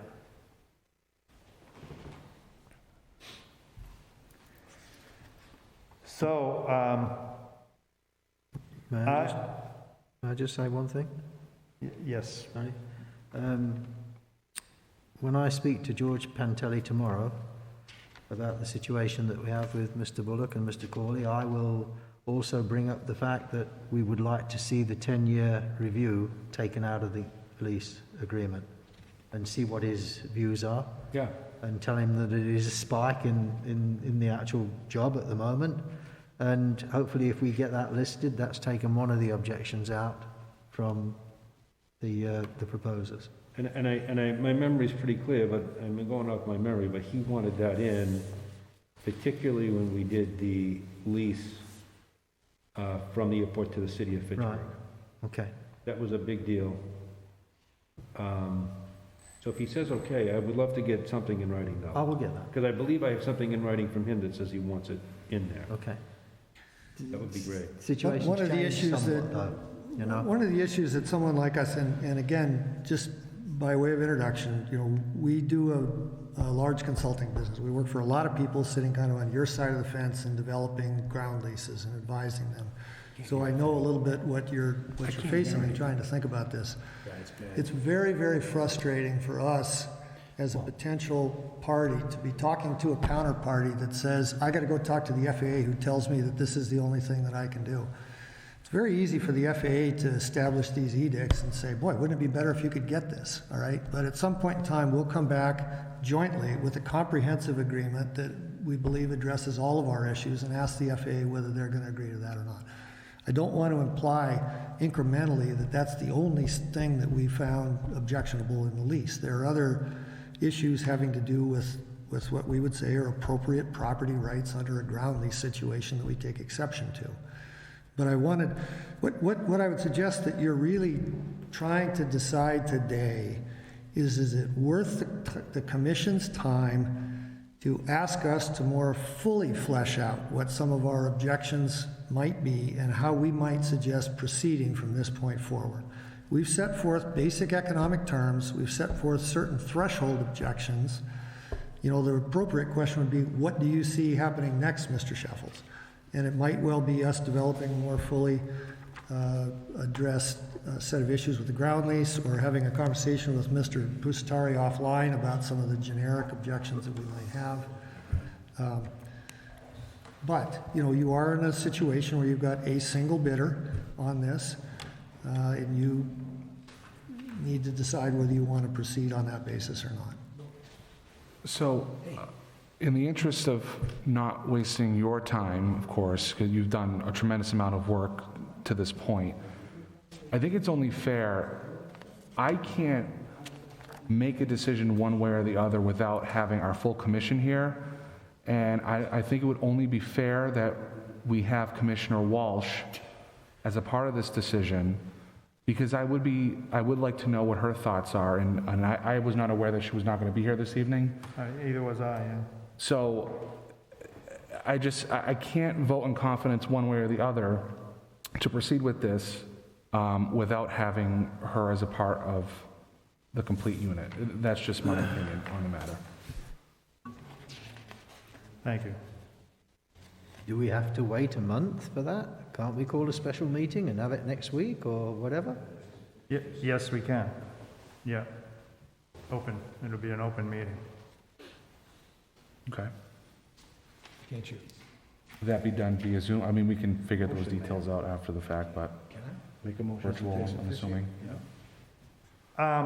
Yeah, that's right. I don't know the availability Yeah. of this room. Yeah. Mr. Chairman, can I make a motion that we hold this?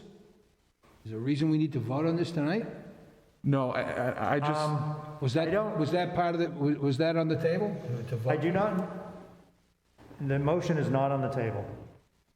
I do not know Mary Delaney's legal timeframe to respond Respond to to one person? The RFP. the person that, you Okay, know, the Yeah. principal group.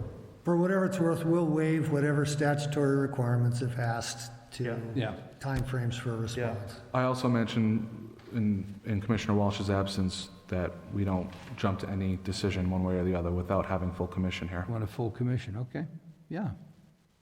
I don't think we're prepared to vote on this anyway, even if we were to.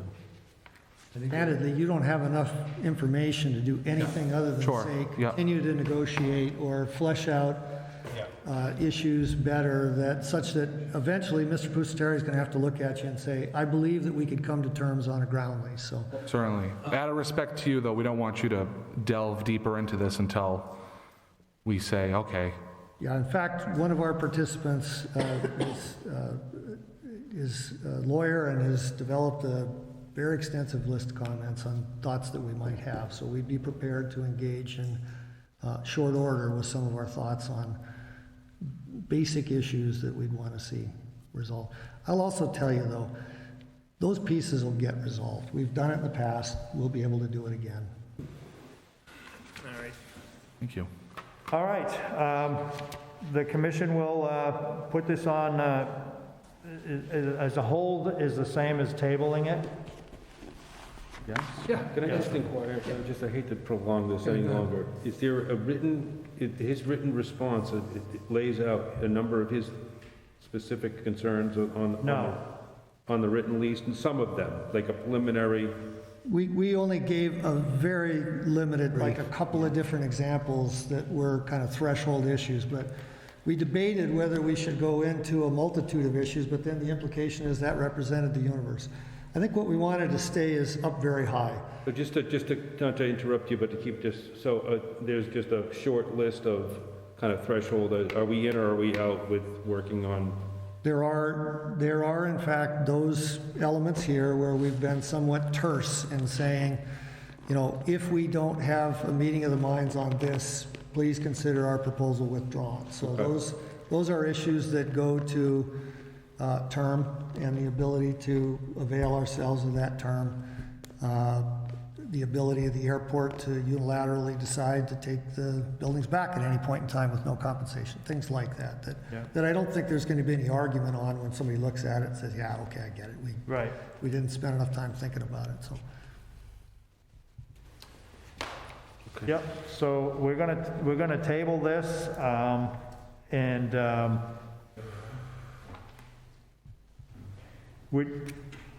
I'll have to ask Mary if she needs to needs a decision from us before the next 30 days, and if so, we'll have to schedule an emergency meeting. Okay, so the special meeting will be barring the chief procurement officer? Yes. Yep. Okay. I don't want to just assume that we can postpone this for 30 days, because maybe we can't. Again, from our standpoint, if you need anything from us, you can expect to get it as far as tolling of any decision points, if that's at issue. I would encourage you not to schedule a special meeting just for this. If it can wait for 30 days, we're happy to do that, so. Yeah, well, Peter will keep you informed for sure. Great. All right, thank you. Thank you very Eric. much. Appreciate it. Thank you, Eric. All right, getting late. We've got a few items to go through. Item E, hangar 10, new door. Okay, we had one bidder come back, and the bid price was $45,617 for the hangar 10 door. This was sent out to all of you to have a look, and there's assumption and exclusions in there, which I discussed with the bidder. And basically he said, well, what's the situation? I said, it's been presented to the commission tonight, and after tonight I will hopefully get back to you with an approval to accept that bid. So basically $45,617 is to install the door as well as the price. So that's a fixed price there. The only thing that we have to do as a group is take the door down. And he has two big lulls that he's going to give us the facility to be able to use. And our guys at the airport will take that door out, get it down, cut it up in pieces with acetylene torches and get it carted away. And his original date to get this done was the first quarter of next year, but he's had a cancellation due to lack of availability of funds, and he can do it in the fall of this year. So I'm asking for approval to go back to the company and say, yes, you have won the bid from the commission, accepted by the commission. The full tight door, right? Those are for hangars 2 and 3? This is what, sorry? The full tight, that's hangars 2 and 3, right? Yeah, this is hangar 10, and it's a hydraulic door, and it comes up like right. this. So it needs to go to vote. The electricity for this is on us as well, or The electricity we will pay, the installation we will pay for, but just bear in mind that the original appropriation that we got from the city was $135,000. Now, the $45,000 for hangar 10 door, there's also another 2 jobs in that, which is the hangar 2 and 3 roofs. So one bidder actually put in a bid to do hangar 2 and 3 roofs, and he actually quoted $75,370. So you add those 2 together, and it comes up to $120,987. We have $135,000 appropriated from the city. So our current electrician, Christian Haynes, is going to do that job, and he will do all the, it's 3-phase, he'll do all that 3-phase work. And, you know, I believe there's enough money in there, $13,500, to pay for anything that's going to be needed to finish that job off. So I'm looking for your approval, basically, to go back to Mary and tell her, yes, they've got it.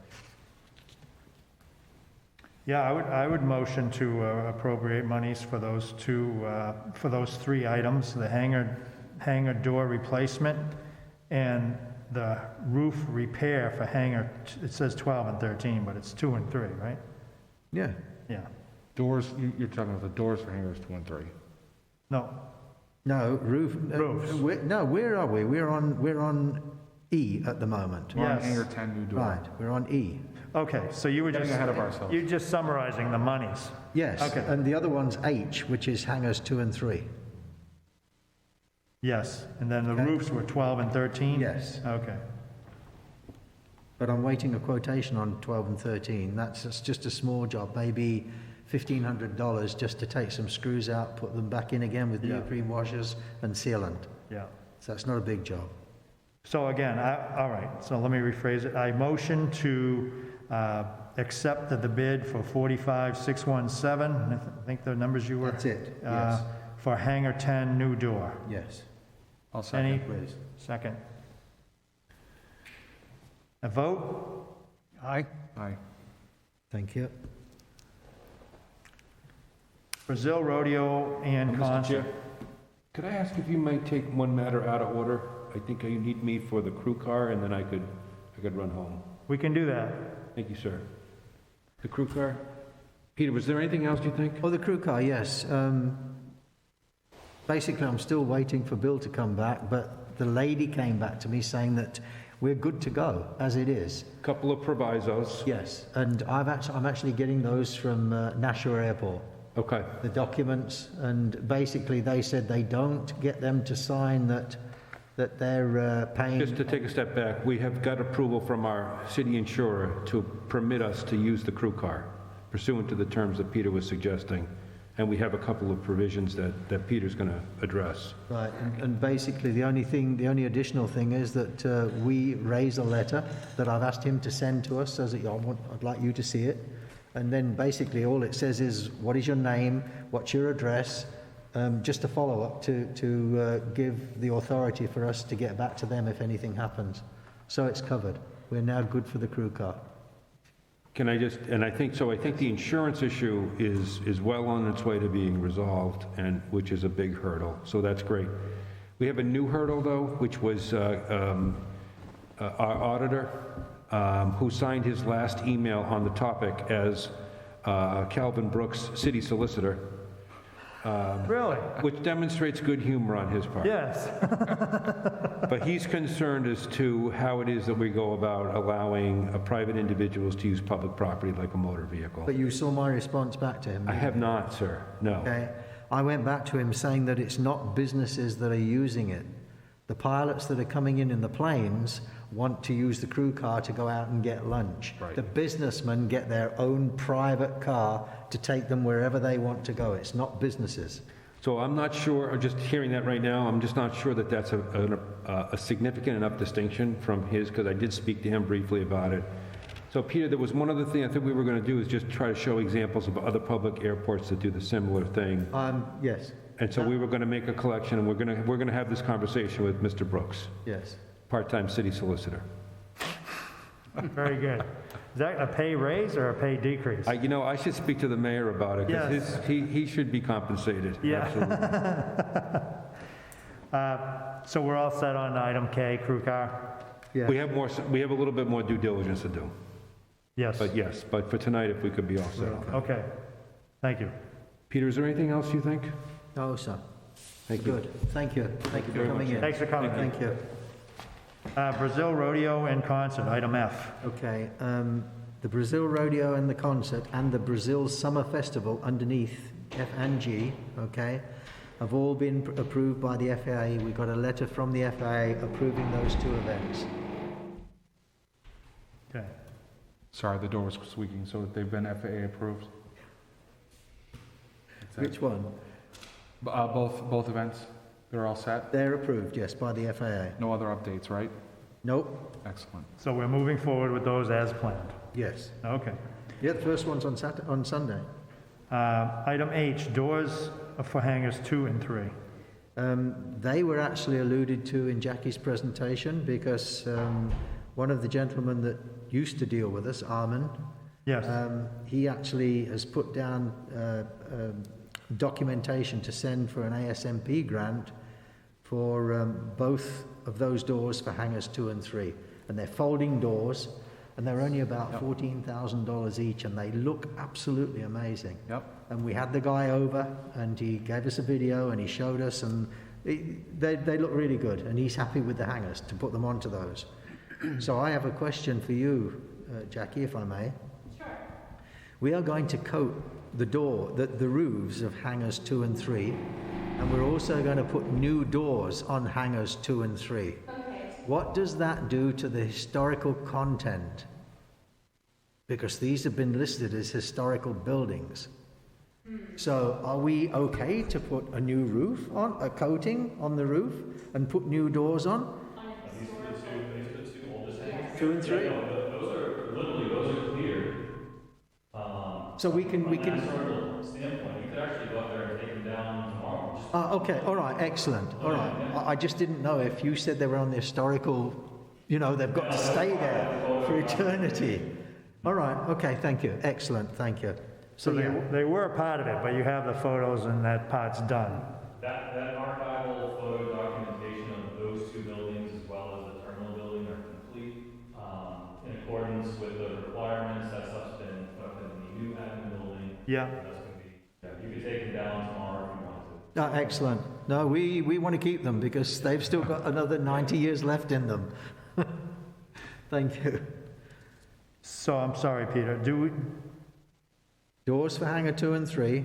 Gal's doing the ASMP, and we'll wait until Okay, yeah. Nick said that they'll be back in round about December, I believe. Yeah, On and the that, roofs for hangar 12 and 12 and 13, we 13. do not have. We're awaiting for quotation to get those repaired, and that's just, as I said, taking the screws out, putting new ones in with neoprene washers. It's just a very, very quick job, maybe $1,500 each that we've got in the budget. We started doing some of it last year. Yes, we did. Okay. Yes, we did. Peter, how much were the doors for 2 and 3? 2 and 3, they're about, in total with the installation, about 20 grand each. 20 in each? total, yeah. All right. Item J, minimum standards target by That's year still end. the same. And the crew car, we've just done. Summer's over, you know. Right. Yeah, I'm just telling you. Financial review, approval of commitments and abatements. Which you're going to give me, right?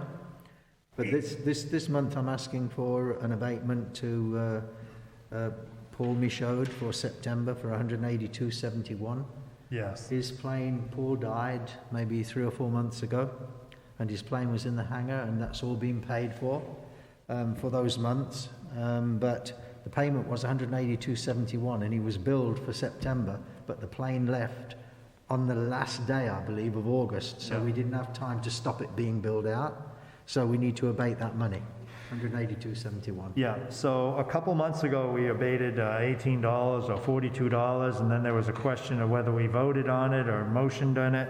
So I guess we don't need to motion every time you abate something. No, as long as you give me the We gave you blanket approval, permission, that's that's fine. correct. I'm just putting it down so Yeah. that you guys know. Yeah, All right? thank you. Okay, thank you. Executive session, not tonight. Date and time of next regular meeting, October 27th, 6 PM here at the Legislative Building. Yes, sir. Regular meeting adjourned. I motion to adjourn. Second. All in favor? Yeah, Aye. aye. This concludes tonight's meeting. It is 8:17.